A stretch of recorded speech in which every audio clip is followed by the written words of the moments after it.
There's many, many micro expressions, dilation in the pupils, the corners of the mouth upturned, even the nostrils dilate a little bit.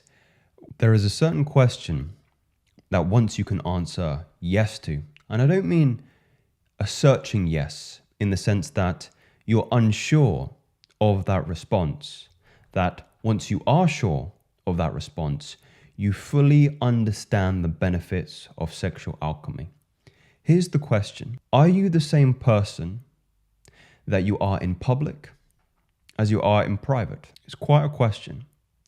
And I truly believe the individuals that can say yes with their chest are the individuals that understand the potency of something like SR and sexual alchemy. The word you are looking for is congruence. Now, I use congruence a lot in my videos. It's one of my favorite words actually to use.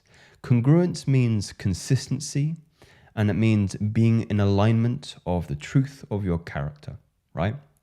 Now, if you're familiar with a lot of pickup and dating and sexual dynamics, you understand that congruence is very, very, very attractive. It means, like I said it means, but also it means that you are without mask, you are without facade. I'll try to give you an example. Let's say you read The Game or Mystery, some of these pickup artists, and you are perhaps trying to adorn a personality that isn't your personality. You may portray yourself as being a ladies' man, and when you're chatting up a particular love interest, a romantic interest, then somebody else comes to speak to you and you haven't prepared your opener and what to say and where to lead the conversation, and suddenly things start crumbling all around you, and the facade of this ladies' man persona you have donned to try and seduce is crumbling all around you. Or perhaps the setting changes and there is an inconsistency in the setting that you are familiar with and a setting that you aren't so familiar with. Incongruence. Women are very, very sensitive to congruence in character. And then the moment they let's say they sense that you are consistent in your character, attraction happens very, very quickly. This is part and parcel of the supernormal power an individual has when they have learned to use sexual alchemy and practice sexual alchemy to the extent where they are no longer feeling, crippling urges to the point where they are becoming neurotic, where their energy is flowing very freely and formally through their nervous system. They are unimpaired by lustful fantasies that keep them crippled in social anxiety.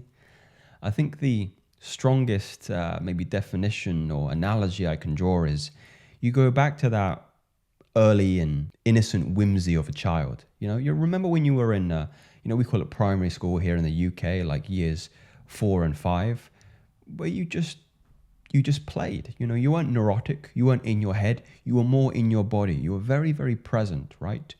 You were not reaching for ideas in your mind. They are just being presented to you. And that's the reality of an individual that has learned how to use and transmute this energy without any trouble. You go back to that free-flowing, childlike, wondrous state, and it's not indescribable, but the wonder of it is certainly something to be chased after. So I wanted to share another story today, 3 years into this process by this individual here. So it's actually quite difficult to explain the feeling that this gives you after this long period of time. It's as if your thoughts and emotions no longer waver like they once did. And I mentioned before this idea of no longer reaching for the next thing to say, but your body and your mind just presenting it to you on a platter. And you no longer are, grasping, and there's a lack of kind of tension in the social process. Like your default state is just to be content with life. A certain type of weird mental calmness that, get this, everybody seems to notice. You're no longer heady. You're no longer in here. You reside in the heart and in the body and in the soul. Or maybe perhaps a little bit more eloquently, I think your mind and your body kind of merge, the psyche and the soma.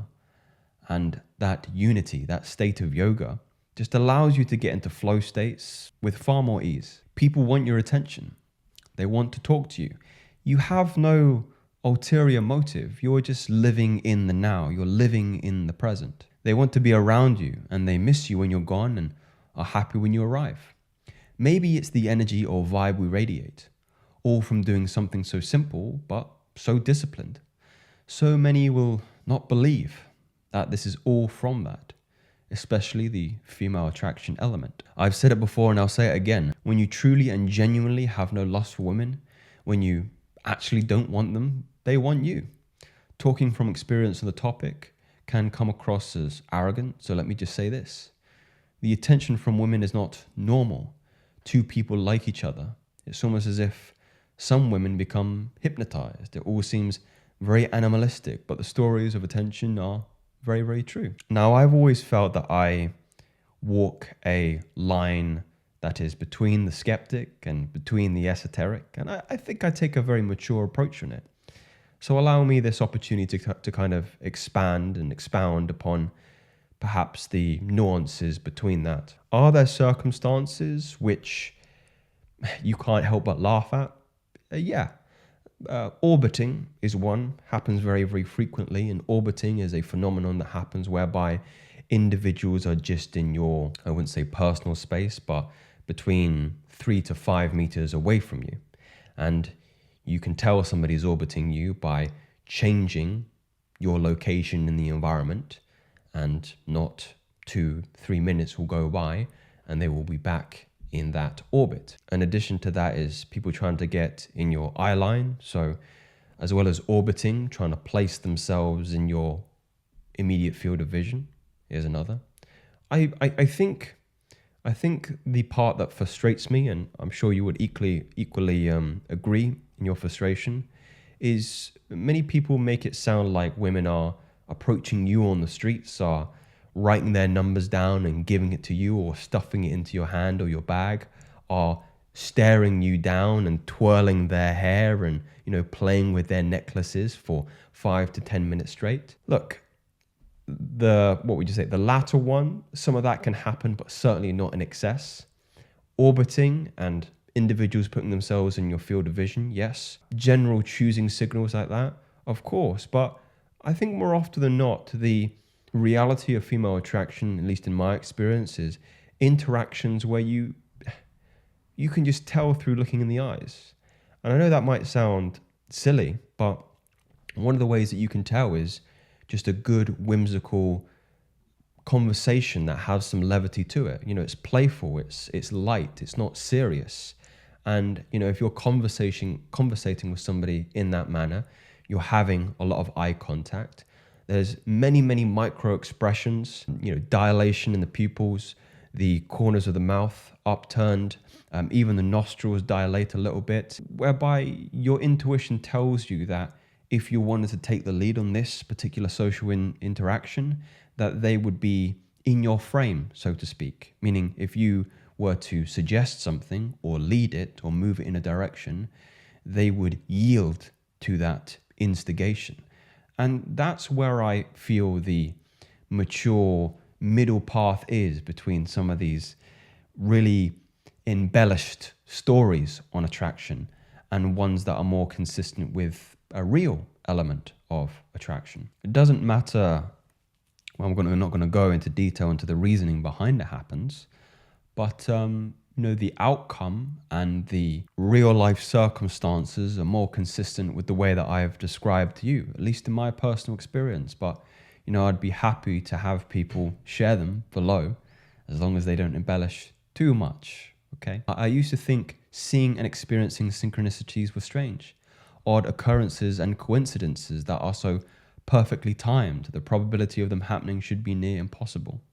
For me, that usually manifests itself as me thinking about somebody and them calling me or texting me in an hour or 24 hours and having no prior contact. Now, when they don't regularly happen, I find it peculiar. God is the only reason how I can describe it. Something else is in control of it all. a great oneness, a love, I don't know, but I like it. This is not a superpower. It is a normal power. It's your birthright. It's your God-given right. It's the role generative and divine men were given. I suppose in a way, if you can make some cross comparisons with women having the capacity to give life in that sense, we have the capacity to create it in a sense of reality. So the reality of your life, if you're practicing sexual alchemy. These aren't theories, they're facts. Speak soon.